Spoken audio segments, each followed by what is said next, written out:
Alrighty, thank you all for joining. And this is Mitzi Thinking. We have a special guest for today. We have William. He's going to be discussing with us the taboo about men being a little bit sensitive and how that is not a good thing in our day and age in our society, since most men usually are supposed to be masculine. And we're just going to be talking about how being sensitive is okay for a man. So if you don't mind introducing yourself, William. Yeah, hi, I'm William Allen. Thanks for having me on. I've written a couple of books on a personality trait called sensory processing sensitivity, which typically people call highly sensitive. That's kind of the popular name for it.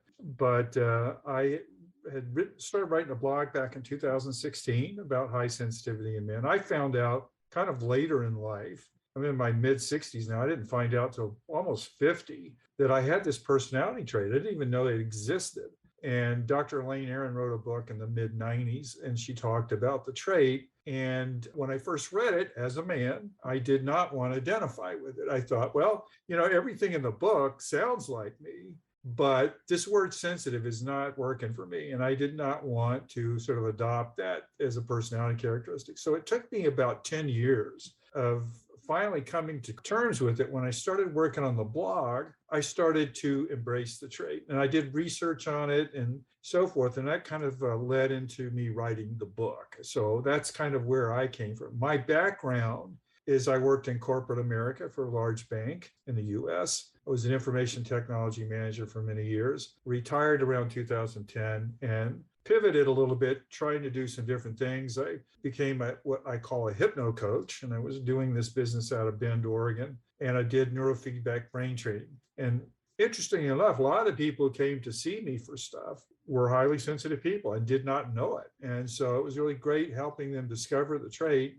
And again, it kind of gave me some incentive to want to sit down and write, get my hands around the trait and learn as much as I could about it. But as you said in the introduction, it is kind of one of those things that even highly sensitive men don't want to embrace it because they really don't understand what the trait's about. It's kind of surprising that you said that you didn't even realize that you had it until you were almost 60 years old. So I bet it was pretty difficult to have your family respond to your sensitivity growing up. And during the generation that you grew up in, I bet it was very difficult to even express your feelings and to even acknowledge what you were going through inside, because even now today, men and women still have that issue of just acknowledging their emotions, acknowledging the sensitivity and things of that nature. So how did your family respond to you growing up? Was it just Well, one of those keep redirecting into a masculine personality? Well, here's the thing about it. High sensitivity is a genetic trait. Okay. So, it is inherited. It's an inheritable trait. My mother was highly sensitive. My dad was highly sensitive. Neither one of them knew about the trait either. In other words, I knew there was something different about it. And I knew that there was something that I couldn't put my finger on. And believe me, I heard enough times throughout the course of my life, you're too sensitive. You're too sensitive, right? To the point where I kept associating being sensitive with being negative, right? But my dad would always try to, give me that kind of line about don't be so, he used to say, are you a man or a mouse, right? Which basically means you need to man up even if you're 4 years old. You've got to quit being a little boy, you got to be a man.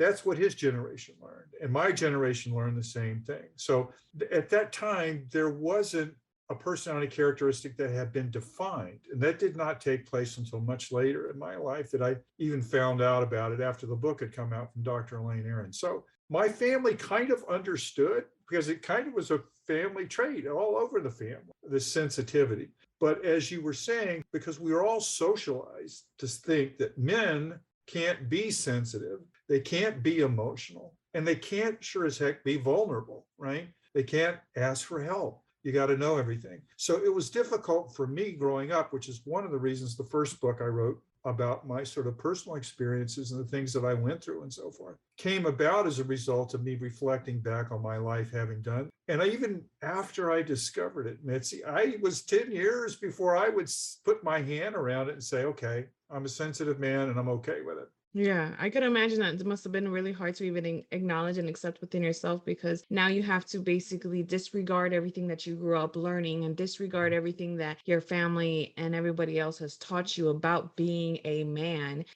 and I think this is a good thing that you've done, is write this book and to let other men know that it's okay. It's okay to acknowledge your emotions. It's okay to express what you're feeling. It's okay to allow other people to not fully understand what you're feeling and what you're going through, because that's part of life. And I think a lot of people need to acknowledge that. And do you think this is kind of like the antidote to destroy that toxic masculinity, is basically acknowledging it? Well, here's the thing about it. There's lots of research that's coming out now, to get back to your point about not acknowledging your emotions. Doesn't matter if you're highly sensitive or not. For highly sensitive people like myself, it's really not a choice. I mean, it's going to come out one way or the other because we are more in tune to our emotions, and we have a great deal more emotional reactivity. But what they're finding in the research is because men have been socialized for so long to not express these emotions and these feelings and not ask for help, that it's causing other behaviors in men that I would say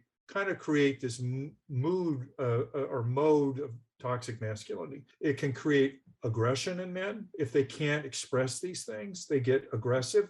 That's a little bit more accepted in our society, believe it or not, for men to be more aggressive. Well, that aggression can lead to harmful behaviors to other people, right? That's very Family true. Very members, true. partners, whatever, or other men. And so that's one of the things that stops it. The other thing is that there is an increased rate of suicide among men because they don't know how to ask for help. The older they get, they start realizing at some point, they can't figure this problem out. I guess doesn't dawn on them, all you have to do is ask for help, right? There's lots of help out there if you ask for it. So I think sensitive men, once they sort of embrace the trait and understand the trait, they can be role models for other men, modeling for other men what it's like to be able to be expressive in emotion. And I'm not talking about breaking down in every little thing and losing your sort of emotional regulation, Mm-hmm. but it's allowing these human emotions to be expressed, even if you're a man, right? And Mm-hmm. you're right, a lot of women have adopted this masculine model that, especially in corporate environments where they think that's the only way I'm going to get anywhere, is if more like a man than being more like myself. That kind of thing is unfortunately spreading. So I really think that highly sensitive people, and especially highly sensitive men, being able to express themselves openly and be authentic about who they are is a good way of modeling this for other men. Now, what I've found out too is that there are a lot of men that are in, say, the Gen Z and the millennial generation that are more open to this idea. This whole idea of masculinity that has been cultivated through the centuries is not really working for them. And so I have great hope that the millennials and the Gen Zers, and probably those after them, are going to be the ones who set the new bar for what we define as masculine and feminine, and more importantly, what it's like to be a human being. Just be human. Yeah, and I think that's the thing that a lot of people just forget, is that we're all human beings. If you take away the race, you take away the sex, you take away the culture, you take away the color, you take away the job, the finances, all of, and you break it down, we're just skeleton and bones and muscles. It comes down to we're all human beings. And I think that's what people need to remember and need to take a step back and realize it's not about who's the most strongest or powerful or wisest or beautiful. It's about, are you able to in tune with yourself? Are you connected within yourself? And a lot of people aren't connected within themselves. And it comes down to following the crowd and following the flow of the wind and just trying to just keep up with the Jones. And like you said, women are now adapting that masculine personality because they're just trying to keep up with men, and they're just trying to keep up with the society. And men are just trying to get more masculine because they feel like they have to empower women. And it baffles me because it's just, take a second, take that 1 second step back and just acknowledge everything that's going around you. And I feel like you had to do that within yourself, for you to be even able to acknowledge this sensitivity within yourself. I feel that you have to do that. You had to take that moment to just reflect on everything, rationalize and everything, and realize, you know what, I'm a sensitive man, but it's okay. It doesn't define me in a negative way, it defines me in a greater way because I finally accepted it. And the fact that you were able to create those books and you were able to help other men and other people just realize, I am a little sensitive. I applaud you on that. That's a great thing within yourself that that you had to overcome. And I believe that you also helped a lot of people overcome that as well. That's why when you brought up the opportunity to have an interview with you, I was like, oh my goodness, yes, this is a great opportunity to share with the world and to share with other people that sensitive men exist and it's okay to be sensitive. But my next question is, what are the traits? Like, what did you realize that made you a little bit more sensitive than other men? And are you able to see that in other men as well, that they are a little bit more sensitive? Yeah. Well, let me just say this. The personality trait of high sensitivity or sensory processing sensitivity is not the sole defining trait for an individual, right? So I'm HSP, but I had a unique environment I grew up with, et cetera, et cetera. So I'm qualifying that by saying all HSPs aren't the same. However, let me give you the rundown, the quick definition of what a highly sensitive person is. This is the scientifically evidence-based portion. There are a lot of people writing about sensitive people out there that go outside of that, which is okay, but the core is this. If you think of this acronym, DOES, does, the D stands for depth of processing. Highly sensitive people process information very deeply. So when you say something hurtful to a highly sensitive person, they take it very deep and they'll examine it one way to Sunday, right? A million different ways they'll look at this, trying to figure out what it is that you meant by what you said, right? But that's not the only thing we process deeply. We process things that we see around us, problems. We're great problem solvers. We're very creative people. And it's that depth of processing that we do that. The second letter is O, and that means stands for overstimulation. We have a tendency to be overstimulated. This is probably one of those things that most people will notice about a highly sensitive person is they get overwhelmed. All this sensory information coming in, all this processing they're doing can be overwhelming at times. I like to think of it like an aperture on a camera. For highly sensitive people, their aperture is a little more open and they're getting more information. So that information can add up after a while. The E stands for emotional reactivity. That's another thing most people notice. We're a very deeply feeling emotional individuals. A movie might move us, a sunset, or it could be something that a person says. We fall in love very deeply, that kind of thing. So that's part of our makeup, is that emotional part. And that ties back into that being a man and allowing that emotion to show. The other part of that E is the empathy part. We're very empathetic. That's why highly sensitive people tend to be in the helping professions, coaches, teachers, doctors, That makes psychologists. sense. Yeah, Yeah, that that's why makes a they lot of do that, sense. because they want to help people. And the last thing, Mitzi, is this letter S, which stands for sensing the subtle in the environment. So we pick out things that other people miss. There's a reason for that. There's an evolutionary reason for that we could talk about later. But the idea is that we're able to, if you were to walk into a party with a highly sensitive person, what will likely be the person that will tell you the music's too loud, there's somebody in the other side of the room, it's got too strong a perfume or cologne on, the hors d'oeuvres are too salty, and that kind of thing. And they Okay. can pick the vibe up in the room too. That's just like this, everybody seems to be angry in here. So everybody's, a little crazy, whatever. So those four letters, DOES, are the defining characteristics for that. So if you know of somebody that's highly sensitive, they would have all four of those characteristics to one level or another. And that's kind of the defining definition of what a highly sensitive person is and why sensitive people are the way they are. Wow. Well, that makes sense. That makes perfect sense. When you were describing the does and breaking it down, I was just reflecting on my own life. Like, you know what? Maybe I'm a little sensitive. Because everything that you stated, I pick up on that. I pick up on the vibes. I can smell things. I can just read people's energy sometimes where I'm just like, you know what? This crowd is just a little too much for me. And I see what you mean. That makes perfect sense. You're just more in tune within yourself, and I don't think it should matter if you're a man or if you're a woman, if you're more in tune with your sensitivity. I think people should just embrace the fact that, you know how to pay attention. You know what I Yeah. mean? You just pay Well, attention a lot more than others. it's looking at it now, I think, more like a gift. And there are Yeah. challenges to being a highly sensitive person.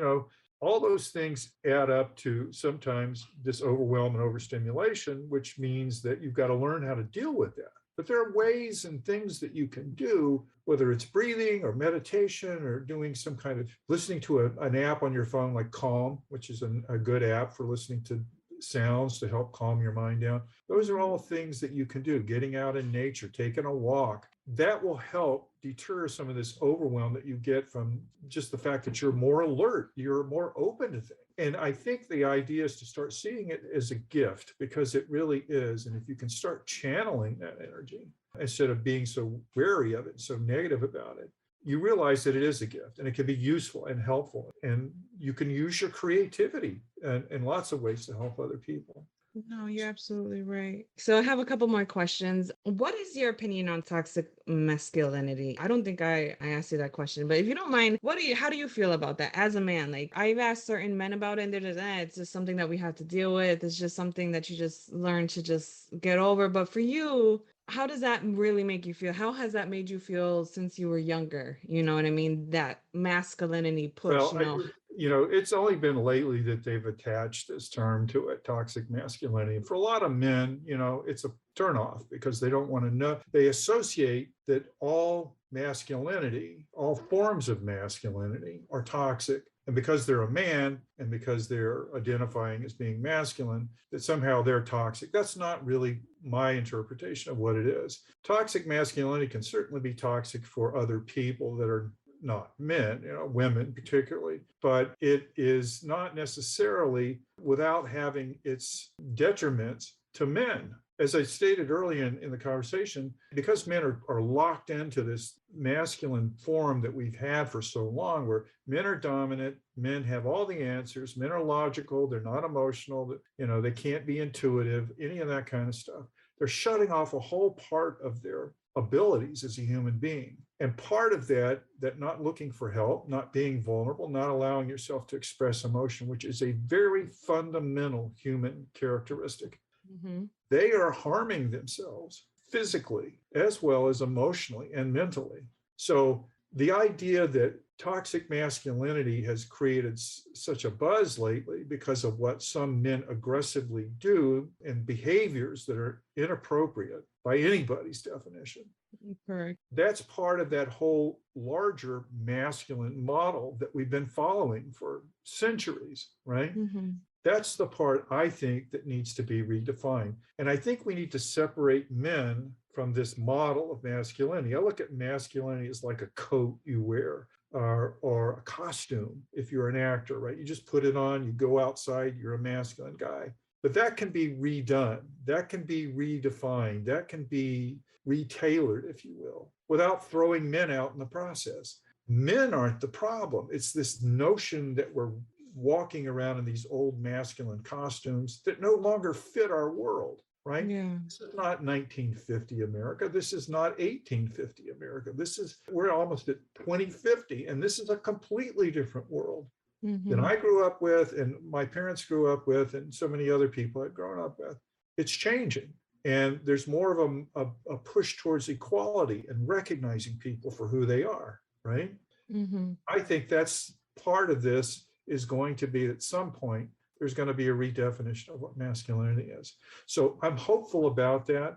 I say use the word toxic masculinity only because that's a common term that's used today, but it also is toxic to men. And that's the reason why I'm very much advocating that we do away with that, because it's harming men and their relationships with other people, their children, their partners, and the people they have relationships with at work and everywhere else.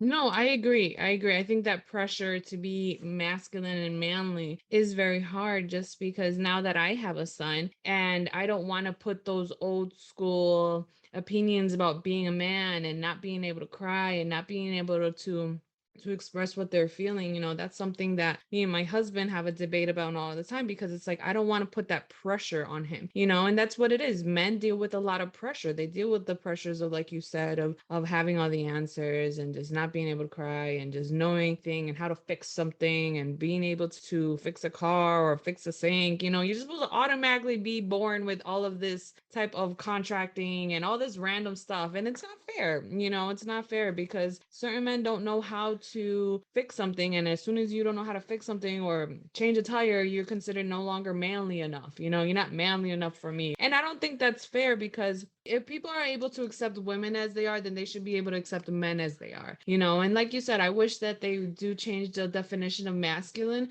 so that the new generation that grows up, they don't have to feel like they have to conform themselves to meet that definition, you know. And I think with your books that you have written, I was briefly reading through, and it's a good way for the next generation to start that process, you know, to spread the word and to let the next generation know that it's okay. However you are as an individual, as a man, as a boy, then that's what it is. You know, that's what a masculine person is whatever you decide to acknowledge and accept within yourself. And I think that is very great. I'm not all the way done, but I've been reading a few pages and it's really good, you know. And I think the next generation, and I think my audience and whoever's dealing with this sensitivity conflict within themselves, they should really explore this option because it's more than what people say. Because it's like you've seen the commercials with the calming and like, oh, stay calm, and then looking for therapy. And there was this one commercial where a guy was trying to do a bench press and it got stuck and he couldn't ask for help because of his family. And it's just like,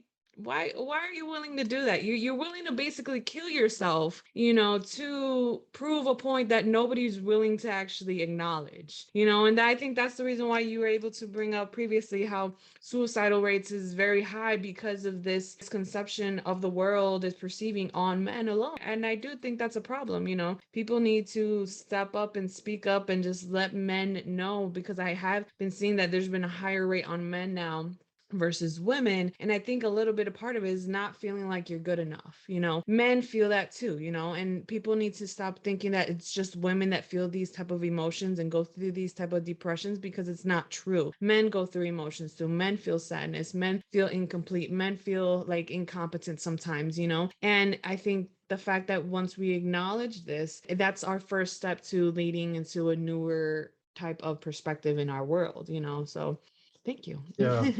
Yeah, well, you're welcome. And thank you for reading the book. You know, shame is a very powerful thing, motivator. And a lot of Yes. boys are shamed by their fathers, or they're shamed by their whoever is a male authority figure in their family. It could be the grandfather and uncle. They're also shamed by other boys. Mm-hmm. And having grown up where you're right, if you don't do something that is expected of a man and you are shamed, that stays with you a long time. And that's one of the reasons why I think men hold in these sort of, and I wouldn't call them deficiencies. If you don't know how to do carpentry, then you don't know how to do it. You just didn't learn it, right?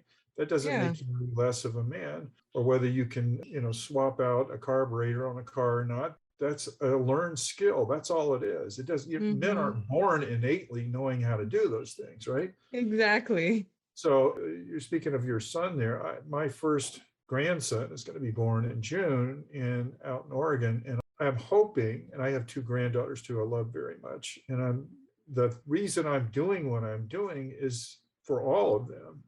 And I want him to grow up, as well as my two granddaughters, to grow up in a world where you can be who you are first. Mm-hmm. You can be a human being first. And then the other boxes that we put people in, whether you're male or female or whatever, those things become less important. It's more Mm-hmm. about being who you are. And that's going to bristle some feathers, I guess, on some people, but that's changing. It has to change. We've got to get to a point now where we start accepting each other for who we are. And I think this is a first step. It's not the only step, but it's certainly a step in that direction. Most definitely, I agree on that. It is a step, but you know, you have to make a step. You have to put your mark into the ground, you know, just so that you at least have that peace of mind that you're doing something. You at least have that peace of mind that you contributed and you have done something to try to break away this stigma and this taboo that society has made acceptable, you know. So I thank you for that. Is there anything else that you would like to share with the audience before wrapping up the show? One quick thing, if you have people in your audience who suspect they might be highly sensitive, there is a test you can take. It's real simple, easy to do. Oh, I did not know that. Yeah, it's at Dr. Aaron's website, hsperson.com, Okay. hsperson.com. There's a test in one of the drop downs at the very beginning of the web page. And it's very simple, it takes you probably about 15, 20 minutes to do. And it will let you know if you sort of fit into that category for high sensitivity. I would suggest anybody that suspects they are, you know, do it and take the test and find out for sure if you are, and then get educated about it. There's lots of material out there, lots of books out there for men and women. Dr. Aaron's books would be probably a good place to start as well. And then they can go to my website, thesensitiveman.com, and they can, I've got blog articles and things they can read, lots of stuff. And if they want to reach out and contact me, please, I encourage people to do that. I love to talk to people about this. And I just want to thank you for having me on.